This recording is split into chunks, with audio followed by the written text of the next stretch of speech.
Hello YouTube, Happening Splash, c'est parti!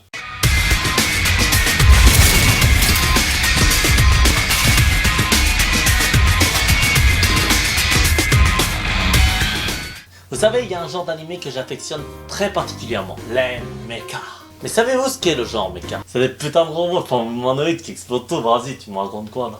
J'aurais dit plutôt que c'est un terme assez récurrent de la science-fiction et qu'il met en scène des personnages utilisant ou incarnant des robots de forme humanoïde. Ah, c'est ce que je disais. Mais tout d'abord, le terme mecha vient de mécanisme ou mechanical que l'on a contracté. Au Japon, le terme mecha peut désigner tout outil mécanique, mais c'est l'Occident qui a dérivé le mot de telle manière à ce qu'il désigne aujourd'hui des robots utilisés par des hommes. Dans tous les cas, le genre mecha est né en 1956 avec Tetsuji Nijuhachigo de Yokoyama Mitsuteru, qui implique une histoire entre un robot géant et un jeune garçon qui le commande à l'aide d'une télécommande. Mais un problème de personnification se fit sentir avec ce manga, et beaucoup trouvaient qu'on n'était pas assez proche du robot. De ces réflexions est apparu le premier genre mecha, les Super Robots.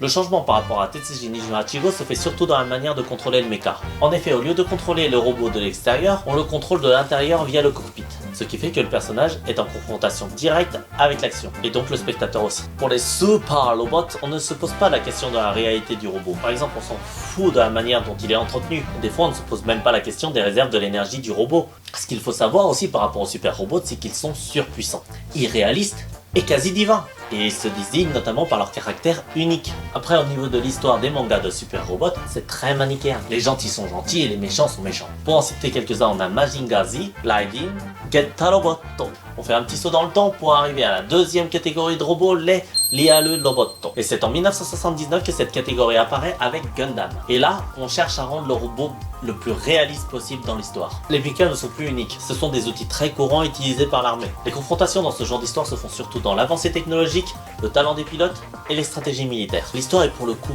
loin d'être manichéenne. L'histoire est bien plus réaliste et se base très souvent sur des conflits politico-économiques et présente en général de l'attachement pour les personnages des deux côtés. Les personnages, eux, souffrent de la guerre et sont torturés par les choix qu'ils doivent accomplir. Ce genre en général veut montrer les atrocités et l'absurdité de la guerre. Comme anime connu, on pourra mettre la série des Gundam, la série des Macross ou encore Code Geass. La dernière catégorie que je vais vous présenter fait la synthèse des deux précédentes. Et c'est Hanno Hideaki qui éveille ce genre avec Neo Genesis Evangelion. Les super robots maintenant sont inscrits dans un contexte réel. D'ailleurs, on s'en sert de la même manière qu'on se servirait de l'IALE Roboto, posant ainsi les questions sur les pilotes, leur capacité à manipuler les machines et la disparition du caractère unique. Et là, pour le coup, vous pouvez vous douter que les histoires sont très variées. Et maintenant, je vais vous présenter mon top 3 des mechas. T'es d'accord? Ouais. Ah ouais, je savais que je pouvais compter sur toi. Numéro 3, Code Geass. Alors l'histoire, pour ceux qui la connaissent pas, il y a encore des gens comme ça? L'Empire britannique a décidé de conquérir le monde avec ses nouvelles armes, les Nightmares, et a servi entre autres le Japon qui devient la zone 11. Le louche, prince exilé de l'Empire britannique, étudie dans la zone 11 et se fait entraîner dans une affaire terroriste où il va acquérir un pouvoir qui lui permet de contrôler les autres. Il va s'en servir pour protéger sa sœur et prendre sa revanche sur l'Empire. Cette histoire est une de mes histoires préférées dans le monde de l'animation. Je trouve qu'elle est très bien construite et la réalisation très bien faite. D'ailleurs, le scénariste qui s'est occupé de Code Geass s'est occupé aussi de Berserk. En ce qui concerne l'animation, celle-ci a été faite par les studios Sunrise, qui est un grand nom de l'animation, notamment en ce qui concerne les mechas. D'ailleurs, on les connaît surtout pour la licence Gundam. Donc c'est une animation très fluide et très dynamique dans le rythme et qui met très bien en valeur l'histoire. En ce qui concerne les mechas, je ne suis pas un grand fan du design des mechas de Code Geass. Je n'aime pas particulièrement le cockpit, enfin le truc qui se ressort derrière là, même si c'est une très bonne idée parce que ce cockpit est interchangeable et c'est aussi un système de secours. L'idée est très bonne mais le design j'aime pas. Après, le fait que les mechas dans Code Geass roulent au lieu de marcher leur donne une dynamique très intéressante et des mouvements très sympas. Numéro 2, Tengen Toppa Gurren Lagann. À cause d'humanoïdes pilotant des mechas à la surface de la Terre et voulant exterminer la race humaine, celle-ci est obligée de vivre sous terre. Simon, un jeune garçon très doué pour creuser des trous qui est l'activité principale des villages, trouve un ancien gunman. Oui, ceci est un mecha. Mais avant même de pouvoir montrer sa trouvaille à son ami Kamina qui n'aspire qu'à monter à la surface, le village est attaqué par un gamin.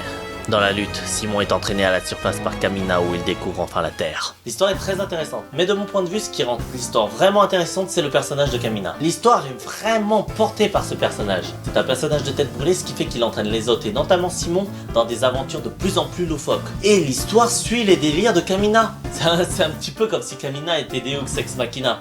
Kamina, Machina... Machina... Non...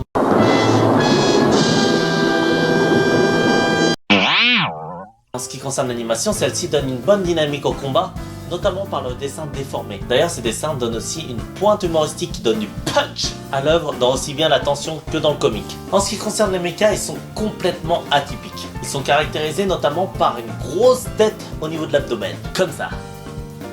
Eh non, pas comme ça. Ce qui leur donne un petit look bizarre, mignon en fait. Non, tu trouves pas? Ouais, non. Bon. Mais l'image qui me reste à l'esprit, c'est l'image de la première scène dans Gurren Lagann. L'image qui nous montre un robot mais gigantesque. Complètement. Mais je n'en dis pas plus. Et mon top 1 n'est très certainement pas un des meilleurs animés de tous les temps. Mais c'est un des animés que je kiffe le plus. Numéro 1. Gundam Seed. Kira Yamato est un coordinateur. Un être humain génétiquement modifié qui vit sur une colonie neutre hors de la guerre que se livrent les humains et les coordinateurs. Mais cette colonie abrite en fait un laboratoire de développement de nouvelles armes pour la Terre. Et de ce fait, la colonie va être attaquée par les coordinateurs. Killa va être entraîné dans une lutte pour protéger ses amis humains contre les siens. Alors selon moi, l'histoire est quand même bien construite et assez plaisante. Et elle devient de plus en plus profonde et les choix des personnages deviennent de plus en plus difficiles au fur et à mesure que la guerre fait rage. Notamment pour Killa qui est en première ligne. L'animation est faite par les studios Sunrise. De toute façon, c'est un Gundam, ça pouvait pas être autrement. En fait, c'est un animé qui aurait pu être fantastique de ce point de vue-là. L'animation est très bien construite, très dynamique. La physique des robots est très bien mise en avant. Mais le problème, c'est qu'à partir d'un certain moment dans l'histoire, on a des répétitions, genre les répétitions que t'aimes pas. Genre tu prends une image de l'épisode 7 et tu la remets dans l'épisode 25. Ouais, ça aussi c'est de l'économie de moyens. Bon, malgré ces réutilisations, l'animé reste quand même plaisant à regarder, si on pardonne. Ouais, en ce qui concerne les mechas, là on a un mecha qui est emblématique, le Gundam. Il est facilement reconnaissable par ses teintes de couleurs blanche et bleue, et aussi par sa forme d'ailleurs. Et il se distingue très facilement des autres robots. Mais la force de Gundam Seed, c'est qu'il n'y a pas qu'un Gundam affrontant d'autres robots. C'est qu'on a un Gundam affrontant 3 autres Gundam. Et ouais. Non mais il faut dire que les Gundam c'est quand même la classe. Oh putain de Gundam fan. Ah ça va. Et voilà, c'est la fin de mon numéro spécial mecha. J'espère qu'il vous aura plu. N'hésitez pas à me mettre en commentaire vos mechas préférés. Et aussi quel thème vous aimeriez que j'aborde dans mes prochains Pop Anime Smash. Comme je l'ai fait avec le Lakugo ou les mechas aujourd'hui. N'hésitez pas à liker et à partager surtout. Et je vous dis à demain pour 2 Minutes Japan. Ciao.